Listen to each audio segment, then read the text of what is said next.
Okay, so good morning everyone. I'm going to talk about the challenge in bone tissue engineering, but just a few words about the lab first. Sorry. So the lab is the B2OA.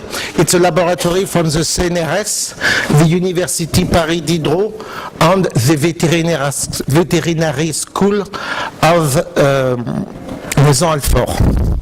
And it's situated in central Paris. We are working on improving bone implant interface, multi-scale imaging of osteoarticular tissues, and engineering bone. And I will focus on this aspect today. My talk I will discuss the health relevance, then I will give you a brief overview of the strategies to enhance bone repair, and I will focus on stem cell-based strategies. I will report about the establishment of the proof of concept in clinically relevant animal model, and I will discuss the challenge of scaffold optimization and transplanted cell survival. As you probably all know, the vast majority of bone fractures heals spontaneously through a biological cascade that involves the formation of an hematoma, the formation of a callus, the ossification of this callus, and then bone remodeling. However, there is a number of clinical issues, such as the resection of large pieces of bone to treat benign or malignant tumors, traumatism, polytraumatism, spinal arthrodesis, where you will need a bone graft. In this situation, clinical condition, autologous bone graft, which is usually taken but not uniquely, at the iliac crest level is the benchmark. Because it is a scaffold on which bone cells can proliferate, it's also a reservoir of growth factors that induce proliferation and differentiation of skeletal stem cells, and it is also a reservoir by itself of skeletal stem cells in the bone marrow. However, there is morbidity at the donor site and the amount of bone is limited. That's why people have tried to find alternatives to the autologous bone graft.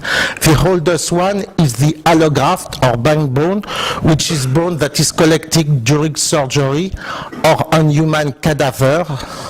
You can also use synthetic material such as calcium phosphate scaffold or calcium carbonate scaffold. Then the second alternative is the osteoinductive scaffold.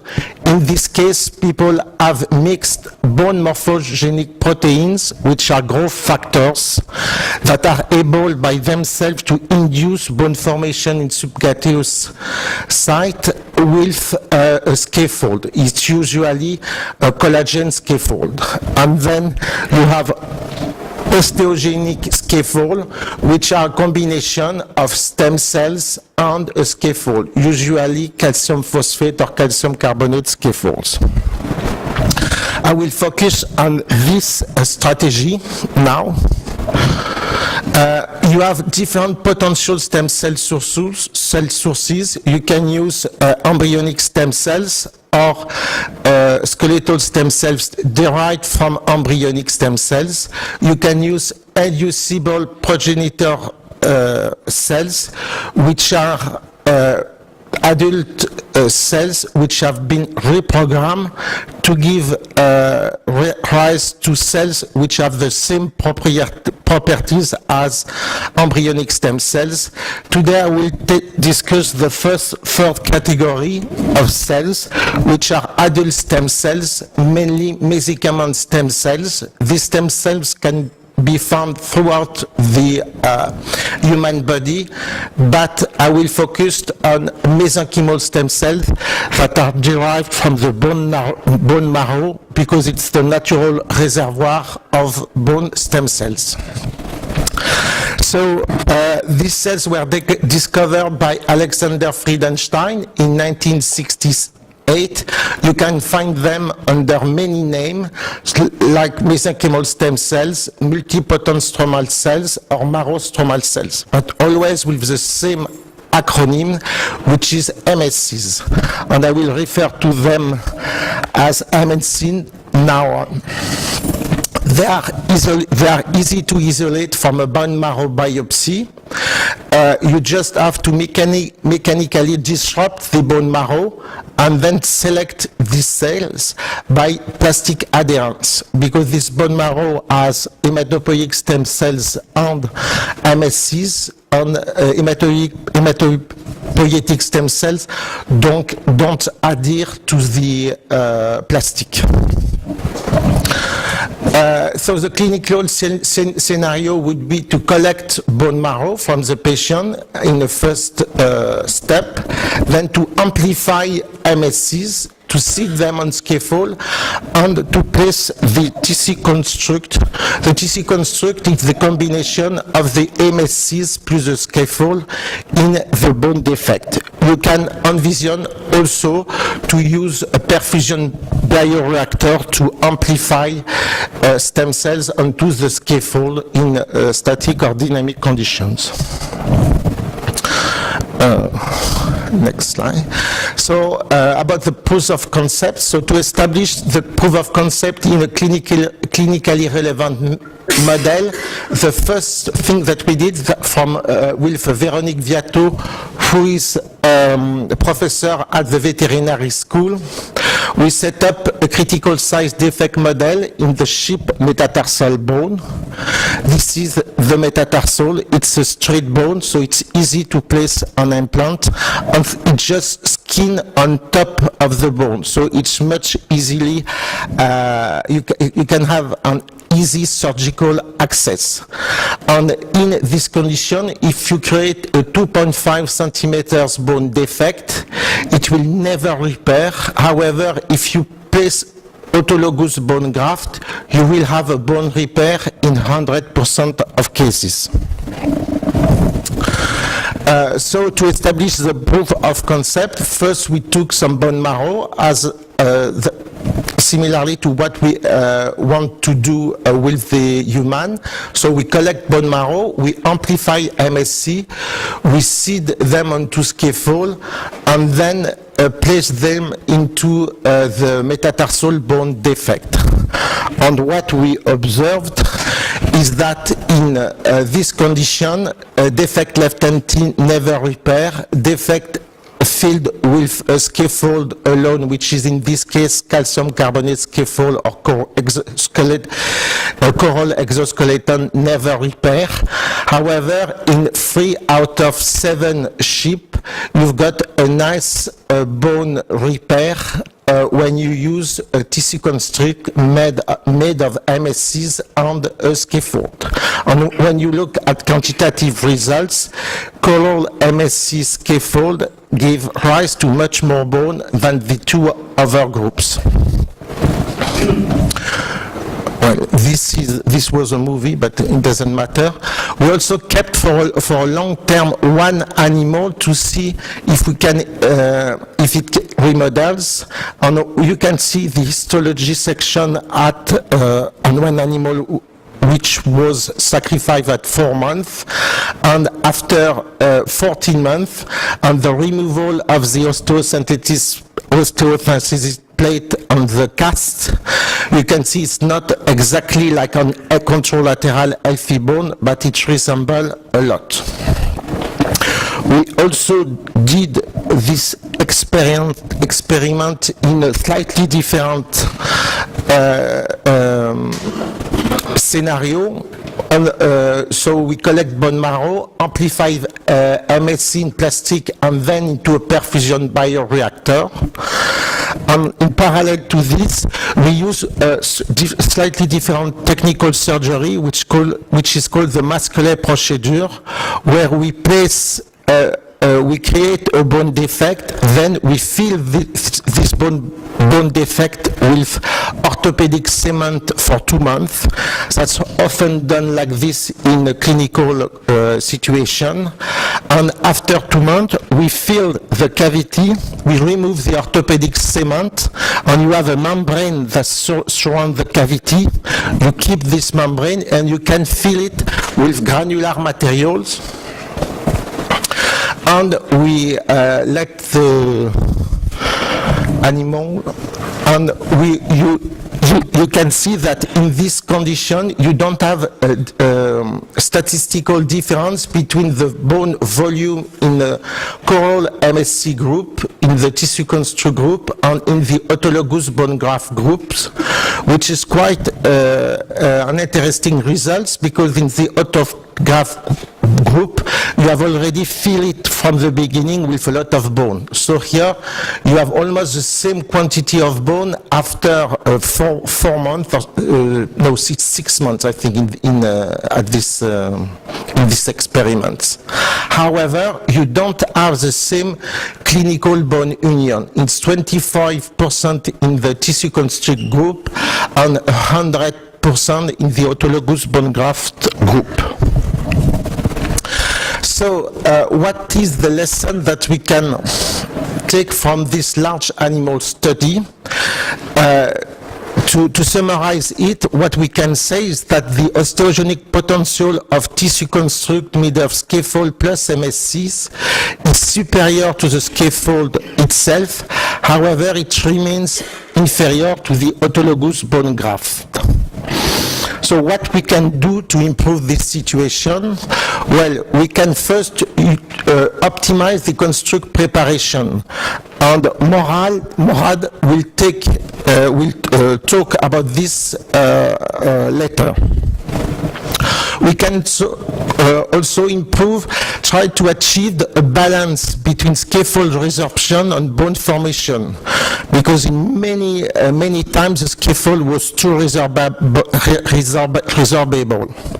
We can also improve, enhance implanted cell survival. You have to realize that when you implant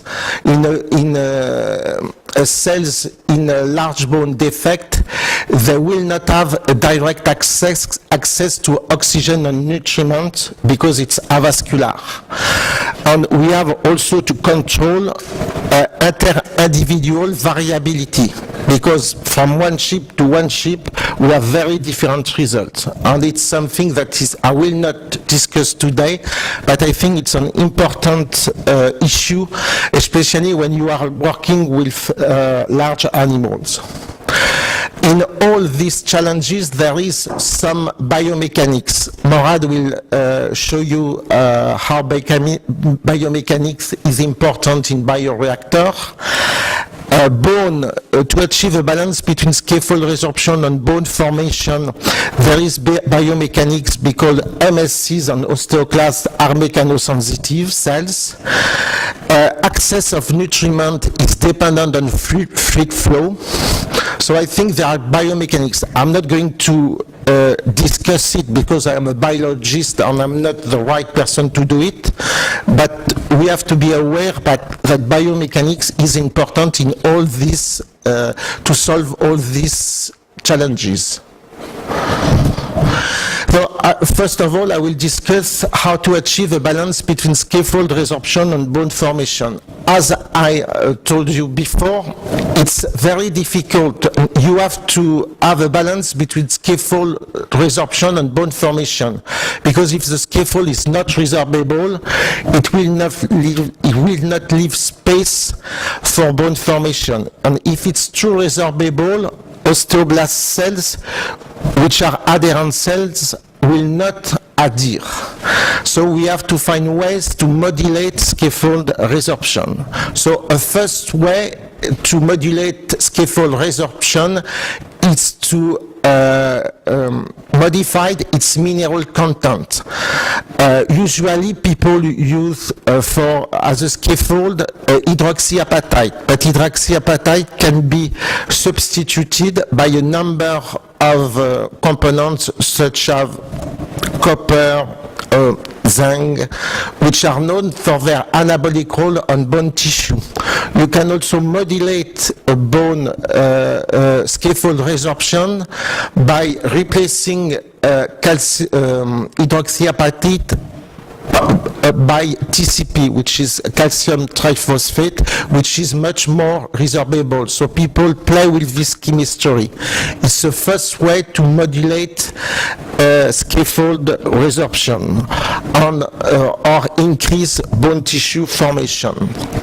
On this example, we have culture cells, and it's an ongoing project, so it might not be the definite result, but we culture cells either on polystyrene, hydroxyapatite, carbonated hydroxyapatite, which will be more resorbable, more resorbable than hydroxyapatite per se, or carbonated silicated hydroxyapatite. And here you have the absorbents, which after a specific staining, which reflects the mineral content of the culture.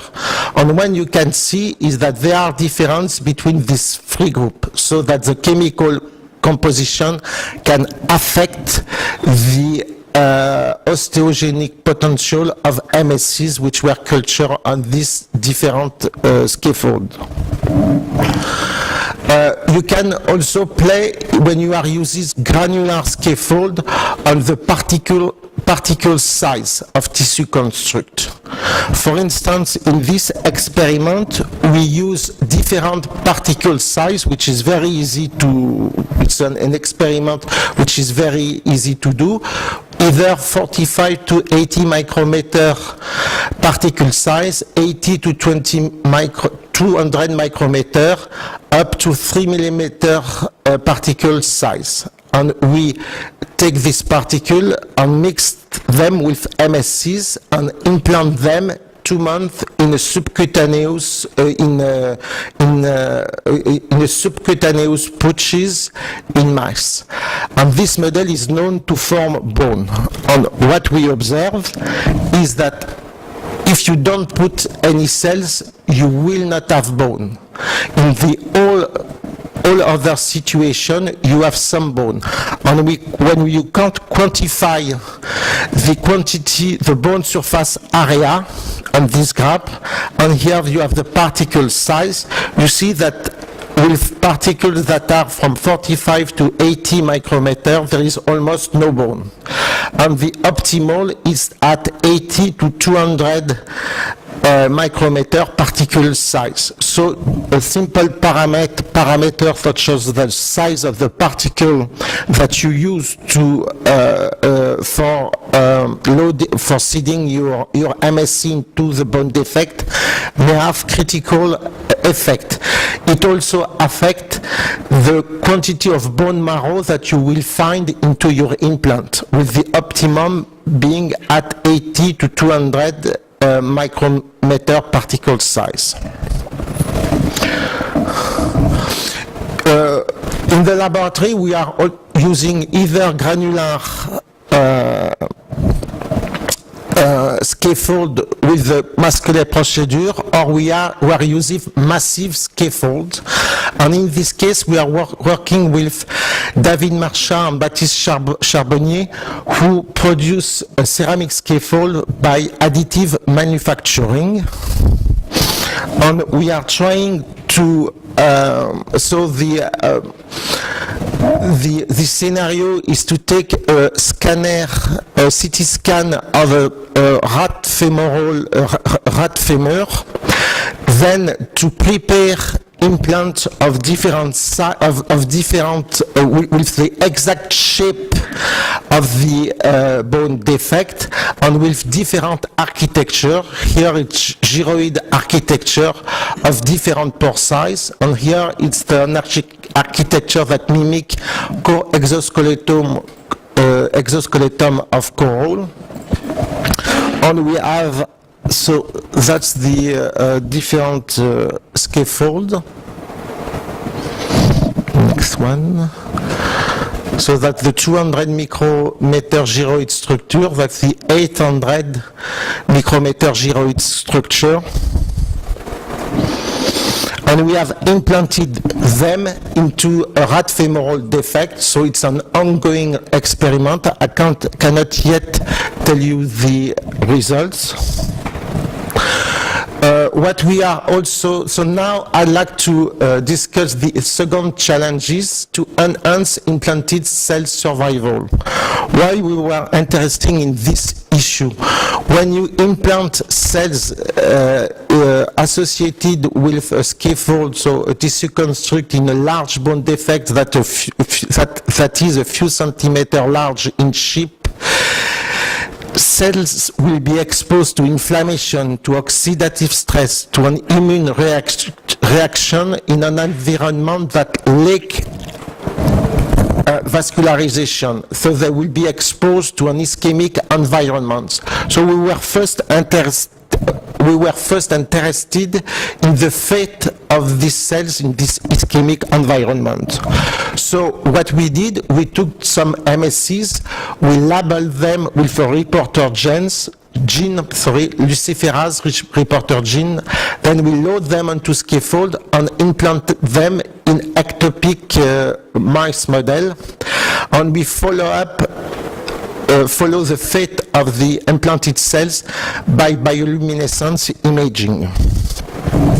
What we observed is that you have a rapid, you see, here it's a percentage of cell survival, and here it's the time, the delay. And what you can observe, it's a rapid decrease of cell survival. So cells don't stay very long into the don't stay alive for a very long time when they are implanted in this ectopic model. We also did it in an orthotopic model, which means in a bone defect model. We took some MSCs, we labeled them, we place them into scaffold, we create bone defect in mice, and implant the tissue construct, and then we follow up by bioluminescence imaging the fate of human MSCs. What we observed in this orthotopic site is a rapid decrease of cell number, of viable cell number. And after 30 to 40 days, there is almost no cells alive. So the question is why?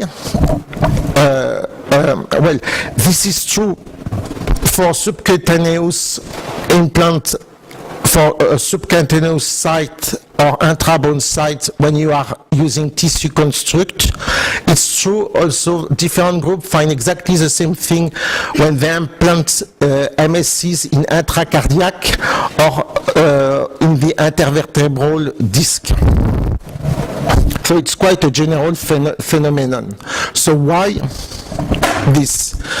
As I told you, cells will be exposed to an ischemic environment. And what we try to understand is why do cells die? Did they die of a lack of oxygen? Or did they die of a lack of glucose? We had 3 reasons to suspect the oxygen for being responsible of cell death. I'm sorry. Because first of all, oxygen is poorly diffusive. Second, tissue constructs are vascular, and we know already that the oxygen tension is low in bone fracture. That's why the current paradigm is that hypoxia or even anoxia is held responsible for cell death. And as a proof of this is that numerous oxygen carriers are currently developed. So our hypothesis is different. We wanted to test that glucose but not oxygen is accountable for human MSC death post-implantation.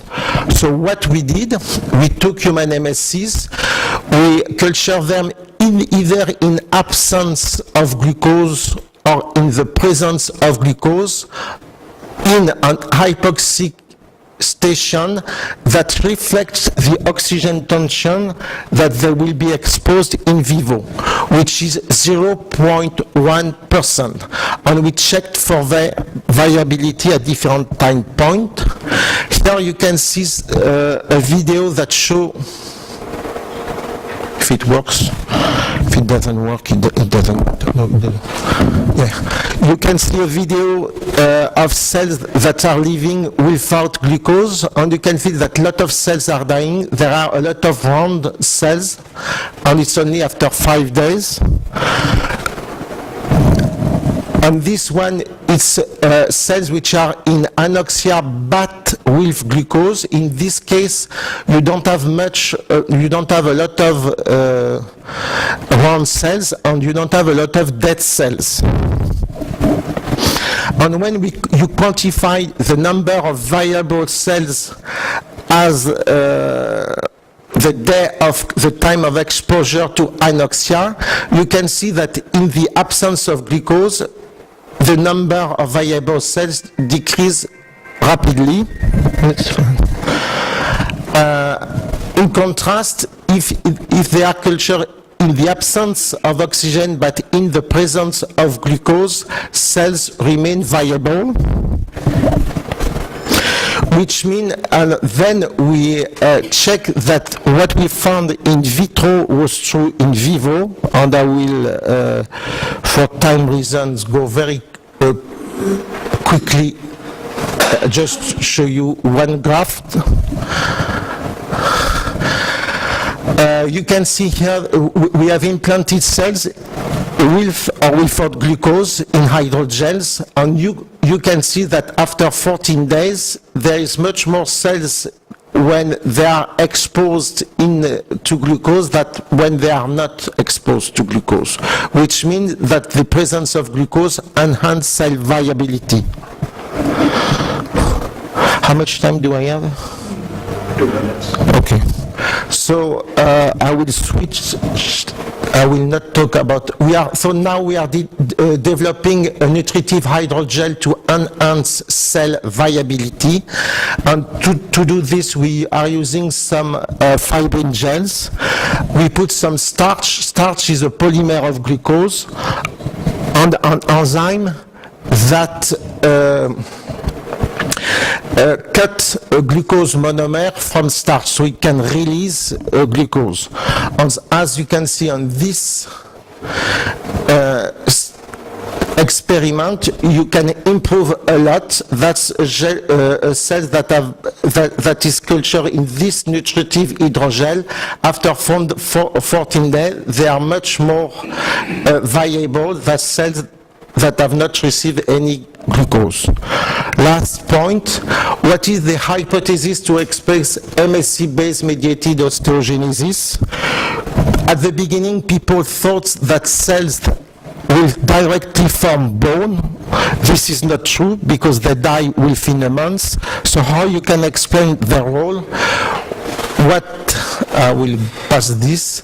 In fact, what people think now is cells, when they are dying, they are secreting a number of paracrine factors, especially growth factor, that will attract cells into the bone defect and will help to revascularize and reform bone. But they will not directly form bone. And I'm going to conclude on this to thank my colleague. And if you have any question.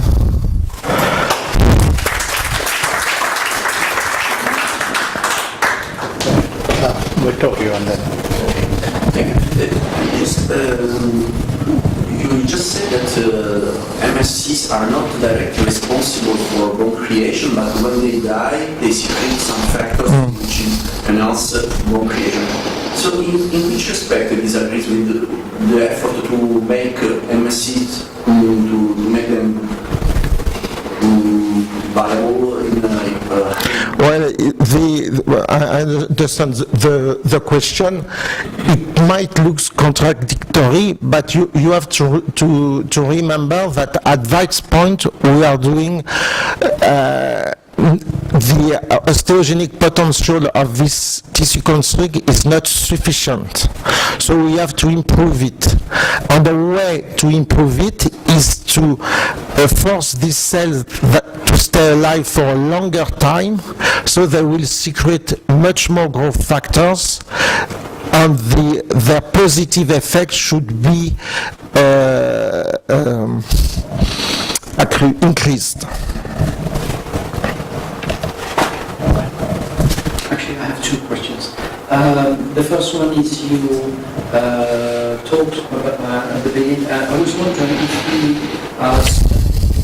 of the quantity that you can put in the survey in order to see what is the kinetic evolution for bone construction at the beginning of the presentation. That's the first question. The second question is about the size of the particles that you use and the influence of the bone reconstruction as a function of particle size. We see that you have a maximum between 80 and 200 microns.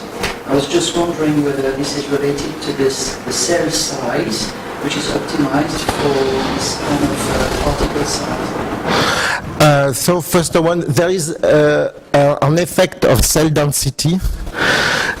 Then it has to be, cell density has to be assessed for each experiment, for each type of scaffold. But there is an effect of cell density for sure. But for example, depending on the scaffold, if you put 10 to the power 6 cells, you will have a bone. If you put more than 10 to the power 6, it won't increase the quantity of newly formed bone. There is a plateau. Second question, no, the cells, the scaffold size is not optimized for cell size. The cell size, we cannot modify it anyway, in any way. So it is not but the curve shows that you have an optimum reconstruction. Yes. So I was wondering if this specific size is due to the fact that the cell size is in the same order of magnitude. No, I don't think. We don't have a clear explanation for how a particle size affect bone formation. We have done some preliminary studies, and it seems that depending on the the particle size, cells don't see locally the same thing. Especially, it seems that their paracrine effect toward angiogenesis is improved at 80 to 200 micrometer, so it's an indirect effect. I think the results are very interesting, and they are ready to use also in modeling, mathematical modeling. We also performed also similar experiments with sheep and rats, but we are more advanced. But we focused also on the effect of mechanical excitation. So there was a device which enabled vibrations in the stabilizer which was placed in the sheep.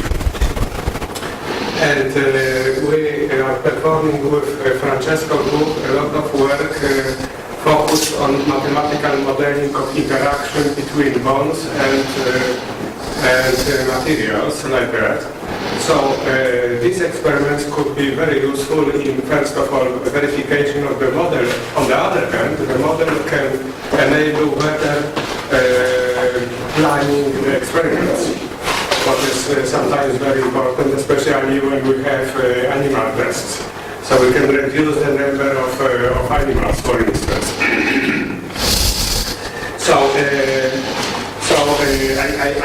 I think we should maybe speak later on, because oh yes, sure. A lot of joint points which could be profitable for both sides.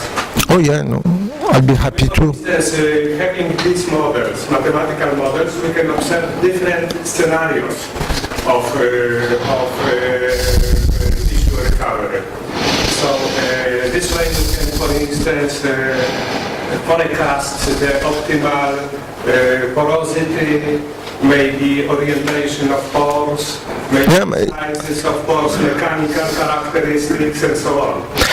I think it's the time to do it because up to now we didn't have any control on the scaffold. So we used what people gave us. Now, with the collaboration with David Marchand, we can control the internal architecture. So if we want 200, pores of 200 at the top and 300 at the bottom, it can be done. So it would be nice to do things not experimentally, but to confront them with a mathematical model. It will be a big added value, I think, in this case. For instance, we consider also the process of angiogenesis, which is very important. Also, the critical gap size, which is another important word. No, sure, for sure. I'll be happy to. I think this is very interesting. Well, maybe this can carry on further later, and we should carry on with the next speaker.